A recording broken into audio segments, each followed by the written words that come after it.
So, not too long ago, I was in my driveway on a Saturday afternoon washing my car, and some guys came up and they wanted to tell me about what they believed. And so they started to explain what they believed about their religion, and it was different than what I believed. So I just listened. And then after a while, I said to them, a lot of the things, maybe I know more than you think about your history and what you believe in. And there's very little historical or archaeological evidence to support the things that you're telling me. And I don't want to mention what religion this is. That's not my point. I'm trying to make a larger point this morning. But anyway, so these two guys that were on bicycles and had white shirts and a black necktie, one of them said, when I said, how do you know it's true? One of them said, I know it's true because I feel a burning in my bosom. And I thought about that because maybe many of us as Christians can't explain our own faith any better than that. And I've heard Christians, and faith is important, don't get me wrong. Hebrews says it's impossible, the writer of Hebrews says it's impossible to please God without faith. But the Bible and this world is filled with so many reasons to know God because God has given us an intellect and an ability to understand and to think out our faith. And so when I hear Christians say things like, well, I just have this burning in my heart, well, I want to say, I don't say it, but I want to say, I get a burning in my heart too every time I eat at Las Favoritos. That's the burning I get. But that doesn't mean what you're saying is necessarily true. And like I said, God has created you with an ability to think and to reason, and to understand, and to think analytically and logically. There's a whole field of study dedicated to this. We call it the field of apologetics. And apologetics is taking arguments and ideas from philosophy and science and using them to explain the existence of God. There are several leaders in this field in our country: William Lane Craig, Philip Johnson, and J.P. Moreland. I was fortunate enough as an undergraduate and graduate student at Biola to have J.P. Moreland as one of my professors. And I would sit there, and I had apologetics, philosophy, ethics with him, and I would sit there absolutely mesmerized by what he was saying. I was soaked it in like a sponge because I had never heard anyone teach in Sunday school class or any pastors talk about all of this evidence that the world gives us that God exists. And it really dispels the popular notion or the popular idea that if you are intelligent or if you're educated and if you're a rational person and if you think analytically, then you're probably an atheist.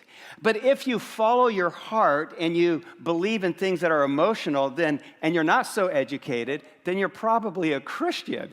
And that's just false. That's an absolutely false premise. I want to try to show you today that there are more cold, hard facts for reasons to believe in God than there are cold, hard facts to believe that God does not exist. I think that's a fact. If I were to ask you, why do you believe in God? Some of you might say, well, I believe in God and Jesus Christ because of my own life experiences, and that's a good idea, and that's a good thing. Some of you will say, well, I believe in God because of the Bible and what the Bible says, and that's very good, and that's very healthy, and that feeds what we know in a great way. But there are also very good reasons from the world that we live in to know that God exists. And those are the things I want to look at today. So if you're here and you've been a Christian your whole life, then I just want to cause you to think more deeply about the existence of God. And I want to give you some handles to grab onto, things that you can share with others. If you are new to Christianity, and maybe you're here this morning and you're just wondering, well, do I really believe this stuff? Well, by the end of this morning, I hope to try to convince you that there are great reasons to believe in the existence of God. The writer Paul in the New Testament, open your Bibles to Romans chapter 1. Paul opens Romans by saying this. He says, look at the universe. Look at the world if you want to know God. Here's what he writes. People can know the truth about God because he has made it obvious to them. I love that. Underline. He's made it obvious to them. For ever since the world was created, people have seen the earth and the sky. Through everything God made, they can clearly see the invisible qualities, his eternal power, and his divine nature. So they have no excuse for not knowing God. So what does Paul say? Paul says, look at creation. If you want to know God, he says, then look at creation. His proof text, his evidence is in the universe, he says. Look up at that. It's in human life, is in everything that's around us. So this morning, I want to share with you some reasons, some very good reasons to believe that God exists. So we started this series last week titled Alpha, and we want to make our way through the things that are fundamentally important to Christianity, things that we are called to believe. And one is in God. So we're going to start there. And then in April, by the way, we're going to do a study on Monday nights. If you want to go more deeply into Alpha, I would encourage you to do that. But I want to start with this. I said there's good evidence that God exists, and I want to start with this. The first is the very existence of a beginning to our universe. Cosmologists today are saying that our universe has a beginning. Now, what is cosmology? Cosmology is a branch of astronomy. Let me make sure I get that right. Astronomy, not astrology. A branch of astronomy concerned with the origins of the universe. And astronomers today and cosmologists are beginning to say that we can prove that the universe has a beginning. We read this, of course, in Genesis chapter 1. So go, and this is where we're going to be the rest of this morning, Genesis 1. And the first pages of the Bible read like this: in the beginning. And I'm just going to stop there. Stop with those three words. That third word, beginning, is a very loaded, a very heavy word. The Bible says that the universe had a beginning. And you know what? The Bible is right. How can we know the Bible has a beginning? We can know the Bible. How can we know the universe has a beginning? The universe we know has a beginning, and I'll start with this idea. Because of infinity. Maybe you've never thought much about infinity. Most people don't think much about infinity. But infinity is a great reason to know that the universe had a beginning. Here's why. There are two types of infinity. There's an actual infinity, and then there's a potential infinity. An actual infinity has no beginning and no end. A potential infinity has a finite beginning, but goes on forever, like your life, like your soul. You were born on a certain day, but you will live on forever. I'll give you this example just to make it more real. Let's say you go to the DMV at 9 in the morning, and at 1:30, you're still there. And you're supposed to meet a friend for lunch, and they call and they say, hey, you're supposed to meet me at Los Favoritos at 12 o'clock. Where are you? And you say this. You say, I've been at the DMV forever. Well, you haven't. That's an actual infinity. It may feel like forever, but you haven't been there forever. Now, you are in a potential infinity. You may possibly be at the DMV forever. That is very possible. But it is impossible to get from an actual infinity to a potential infinity. You can't cross over. Otherwise, we would reach this point in time an infinite number of years ago. So we know the universe had a finite beginning. And if it had a finite beginning, then it needs to have had a beginner. Anyway, we'll move on to the next one. Maybe there's something useful for you there. The universe is expanding. Edwin Hubble, maybe you know that name, and his sidekick, he invented a great telescope. But Edwin Hubble and his sidekick, Vesto Slipher, all right? That's one of my favorite names in all of science, Vesto Slipher. Anytime you can work that into a sentence, I think it's been a good day. Anyway, the two of them start to look into the universe deep, and they realize this. It hits them. This is the 1920s. The universe is not static, is not standing in one place. They see that the universe is expanding. And since then, cosmologists over and over have agreed with him. The universe is expanding away from a center. It's blown out, and it's expanding at a speed of 558,000 miles per hour.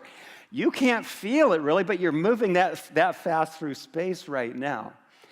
And if the universe is expanding from one point, then something caused that to happen. It's kind of like looking at fireworks on the 4th of July. You see it explode in the sky. It's coming from a center. But then those embers begin to cool. And that brings me to my third reason we know that the universe has a beginning, is the second law of thermodynamics. Maybe you remember this from 10th grade science. The second law of thermodynamics says that energy dissipates. The universe, we know, is losing its useful energy. The sun is not growing hotter. The sun is cooling. So what does that do? It points us back to the fact that the sun, the universe, has not been here forever. It's kind of like this. Let's say you get lost in the woods up near Flagstaff. You're in the mountains. It's snowing. You think you're going to die. And then you see a cabin. And you see lights coming out of the windows of the cabin. You go, thank goodness, I'm saved. And you go into the cabin, and a fire is raging in the fireplace, but nobody is there. What can you assume? That somebody is pretty close. That fire has not been burning for infinity, has it? The fire, and then even more important than that, the fire has a fire starter. Someone started that fire. And so because of these three reasons, it's quite easy to know that the universe had a beginning. This is why Christian scientists, when they look at what cosmologists are saying today, many Christian scientists say this. They say cosmology is friendly to Christianity. J.P. Moreland, who I talked about earlier, he says, the Big Bang Theory is probably the most important scientific discovery of the 20th century, that most important to Christianity that's been discovered in the 20th century.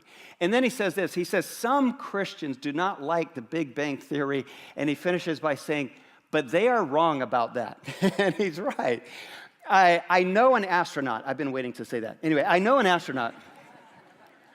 Her name is Dr. Leslie Wickham, and my family has known her most of my life. But I was speaking at Azusa Pacific University in their chapel last year, and she had invited me to come speak in chapel. And then after that, she was a NASA scientist, but now she leads the STEM program at Azusa, and she asked me after chapel if I would speak to the STEM department. Do you know what STEM is? Science, technology, engineering, and mathematics. And I said, sure, but man, I just did my stinking best. That's all I could do with that, you know. But she's written a book titled God of the Big Bang, and I love her subtitle, How Modern Science Affirms Creation. And she writes this paragraph. This is one paragraph I'll read. A primary motivation in writing this book has been to help break down the perceived wall between science and faith, so that people, especially young people, realize it's not an either-or choice.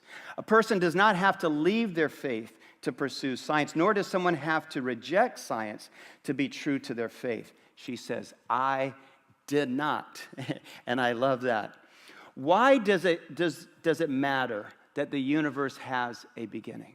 Because if the universe has a beginning, then it would point towards someone who started the universe. It would point toward a beginner. Ted Koppel even said this on Nightline years ago. He said, bangs have bangers. And Ted Koppel, I think, is right. All right, back to Genesis 1. Let me say this next. I want to show you next evidence for God from intelligent design. So let's finish reading Genesis chapter 1, verse 1. In the beginning, God created. And then I'm going to add a few words here. God created the stunning, complicated, beautiful, good heavens and the earth. God didn't just create something. God created something that was incredibly complicated and beautiful. And so I want to say next that the existence of a very complicated universe is proof that there is a God and that God exists. So can we start here, though? Can we first agree that all of us are present in here today? Because when I took philosophy as an undergraduate with a Dr. Hansen, he was brilliant. He would say things like this. He would say, does this podium exist? And I would say, yeah. And he would say, how do you know it exists? And I would say, well, because you're leaning on it. He goes, no, not so fast, Palmer. He says, if we leave the room, can you prove that this podium is still here? You know, so let's get past that, because maybe I just didn't understand everything. Then agree that we're here. Let's also agree that we are not living in a hologram. There are some today saying that we're alive in a hologram. I don't think we're in a hologram. There are also others that say that we are in a computer simulation like the Matrix, and there's a billionaire, New York true story, trying to pay people to break us out of the computer simulation that we're in. We're not in a sim. Anyway, so let's get past all of that. And I want to start with this. I have on the screen that the existence of a complicated universe that we live in is proof that God is alive. But let's just start with something really simple. Let's start with a rock. I'll just put a rock up here. I think this rock alone, starting there, is proof that God exists. If anything exists, you have to ask the question, can something like this rock come from absolutely nothing? No, because this rock, I want to share some arguments for this rock's existence with you. We only have three options. One, this rock is eternal. It has been here for an infinite number of years, but we've already dispelled that. It hasn't been here for infinity, or we would never get to this point in time. Or our second option is the rock is self-created. Now that's a thought, isn't it? But when I look at this rock, it looks dumber than a rock, and I don't think it's self-created. It just doesn't look like it's smart enough to do that. So our only third option is the rock was put here by a rock maker, by a creator. And it's just a rock. But I say that because when you look at the universe and people try to say that you have something from nothing, it makes no sense. When the Enlightenment was growing in France, there were some skeptics who started to argue for self-generation. And they would say, well, look at the mold on bread, or look at, it just comes from nowhere, or look at tadpoles, they just start swimming in the water. But now even an elementary school child can tell you that the bacteria from the yeast on the bread causes the mold to grow, and the tadpoles come from frog eggs. You don't have to be brilliant to know that. And so self-generation doesn't work. But we do not just live in a world filled with rocks, do we? We live in a very complicated universe. I would say that because of the complexity of human life and the iPhone, I think they're both proof that there's a God. Because, think about this with me. This was made by a human mind. And with this iPhone, I can FaceTime with my mother halfway around the world in a country called Malawi. And I try to do that once a week. Usually her signal's too bad, so we just call her. With this iPhone, I can use the No Wait app, and I will beat all of you in line at Joyride Taco after church today. You may get there and put your name in, but with the No Wait app, I'm way ahead of you. That's because of the iPhone. I just want to share that with you. Just a public announcement. But when you look at the human body, your own body, maybe you don't know this, but your body every second is producing 25 million new cells every second. And 13 seconds, just 13 seconds, your body reproduces more cells than there are people in the United States. Your brain, how good does your brain work? Your brain, you don't know this, you haven't tried it yet, but your brain can read 1,000 words a minute. Did you know that? You can only type 75 if you took typing, maybe. Your kids can text about 1,000, with their thumbs, 1,000 words a minute, but you can only type 75. I don't know how they do it. The complexity of the universe points to an intelligent being who designed it. There's I would say that not just the complexity of the universe. There are philosophers like Thomas Aquinas. He lived in the mid-1200s. I have his logical argument here. Thomas Aquinas says that wherever you find complex design, there must have been a designer. Then he says this, nature is complex. Therefore, so his finding is, nature must have had an intelligent designer. And in the book of Psalms 19, David says the same thing. Let me just read this for you. David says years and years before Paul, what Paul says, the heavens declare the glory of God. The skies proclaim the work of his hands. Day after day they pour forth speech. Night after night they display his knowledge. So David and Paul are both saying, look at the universe around you. It's so stunning. It's so complex. It points to God. I would add one more argument here when we look at our universe. It's not just that we have rocks, and it's not just that it's complicated, but that the world that we live in is also good and beautiful. And I would say the sheer goodness of the world that we live in is proof that there is a God. And I want to prove that to you today with a Starbucks cup. And here's why. Because do you know what? You don't know what's happening at Starbucks right now, but here's what's happening at Starbucks.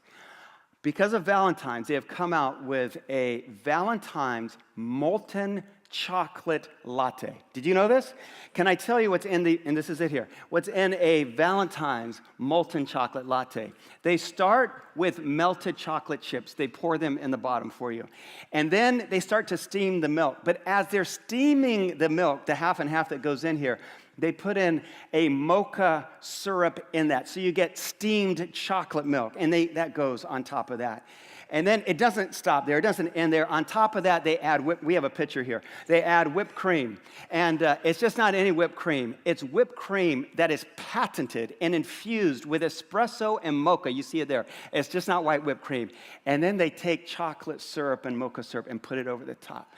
And when I drink one of these, when you drink one of these, there's absolutely no doubt that there is a God. I think it just points to the goodness of God. All right, I haven't sampled this one yet. Does anyone want it? Can I give it away here? Anyone? Come get it. Come get it. You've got it. All right, hand this back. Hand this back. Oh, well, we have all kinds of people. Oh, we had it in the front. All right, you're going to have to hand it to her now. All right, she had her hand up, yes. The young lady. There we go. It's only, plus it's 600 calories. You'll burn it off. Thank you for sharing. It's only 600 calories. She'll burn it off by noon. You'll be up till 3 a.m. drinking that thing.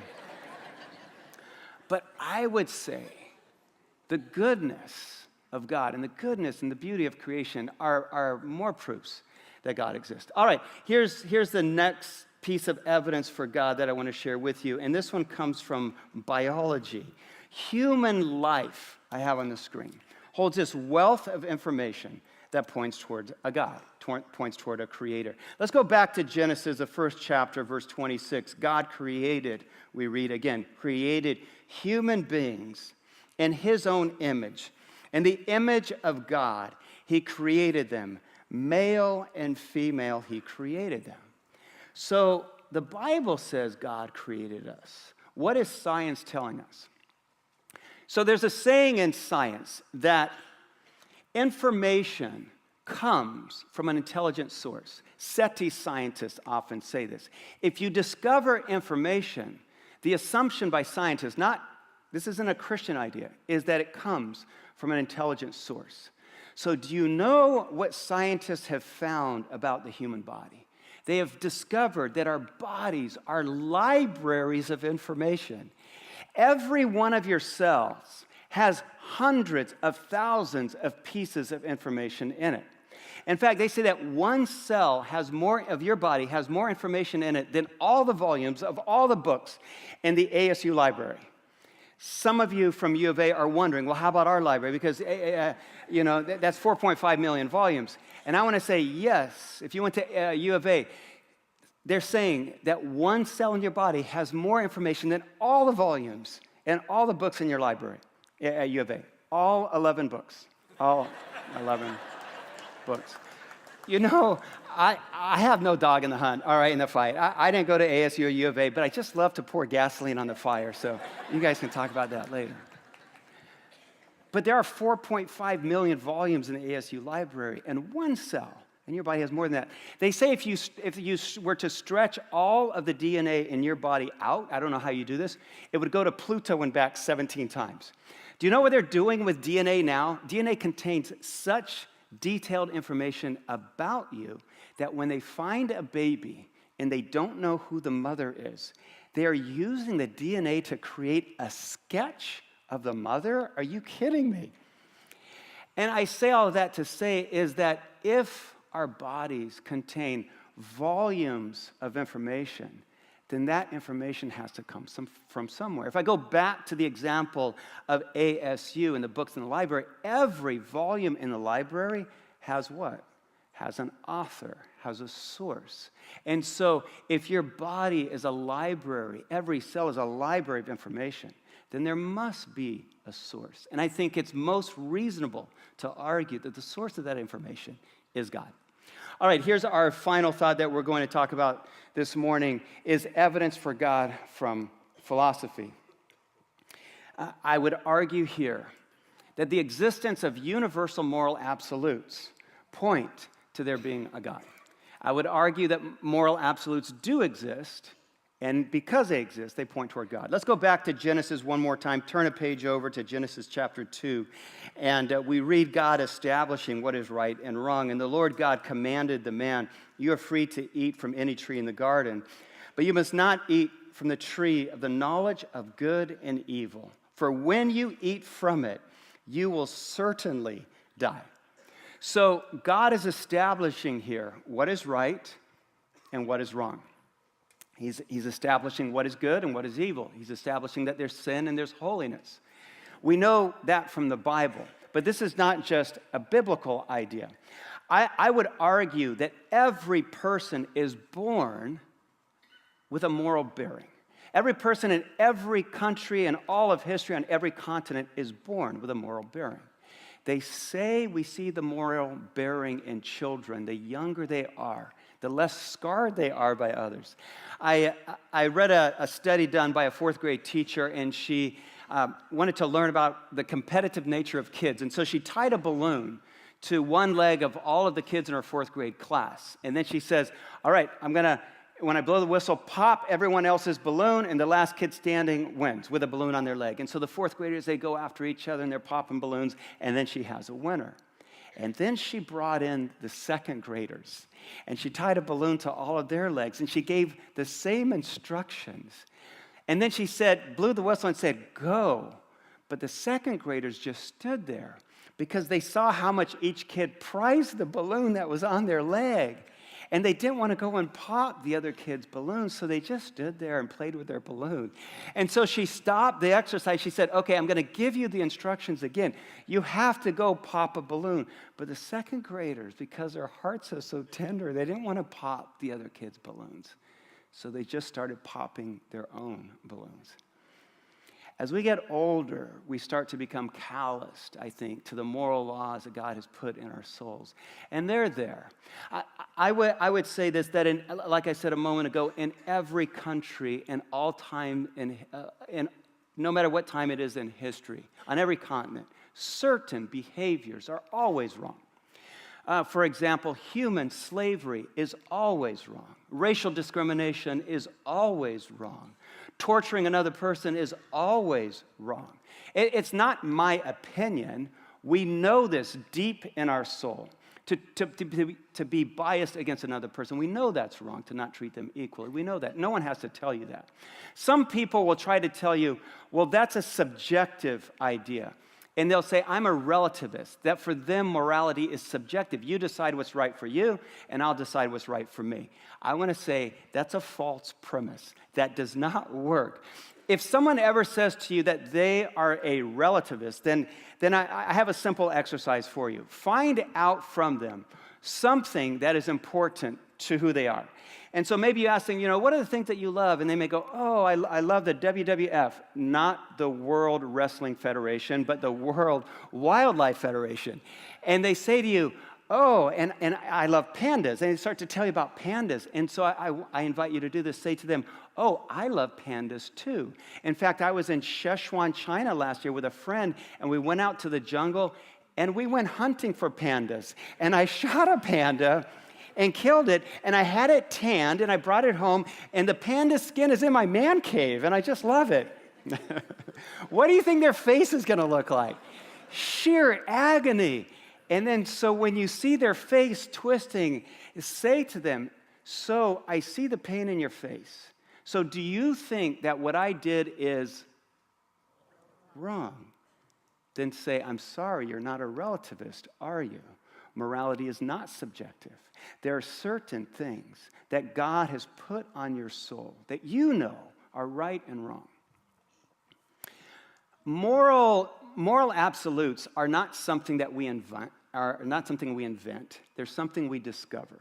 They're just like the laws of physics. For example, Sir Isaac Newton did not invent the idea of gravity. He discovered the law of gravity. He didn't make it. He simply explained it and wrote it out. Abraham Lincoln did not invent the idea that slavery is wrong. He simply wrote an amendment, putting to paper the 13th Amendment, what all of us already knew was wrong, but he put it on paper and he made it a law of a government. But that moral bearing, that to treat another person as a slave, we all know it's wrong. From the moment you're born, you know it's wrong. We all have that bearing. Someone doesn't have to tell you that. Do you see why I say there are universal moral absolutes, whether someone wants to agree with you or not, and that's true. And I would argue and make the case that the author of those moral absolutes is God, and he embeds all of our souls with them. And God doesn't just give us a bearing on what is wrong and what we should not do. God also has filled this world, and we read this in Philippians, with kindness and goodness and love and justice and friends and family and laughter. And I want to say that whenever you experience these good and beautiful virtues, you know that God is alive. On Valentine's Day, when you kiss and hug someone that you love, I hope it reminds you that there is a God who puts love in this world and kindness and generosity. Because if he didn't do it, I think we would all spiral. So today I've just shared with you 4 reasons of countless reasons why I believe God exists. I hope that helps you in just one small way.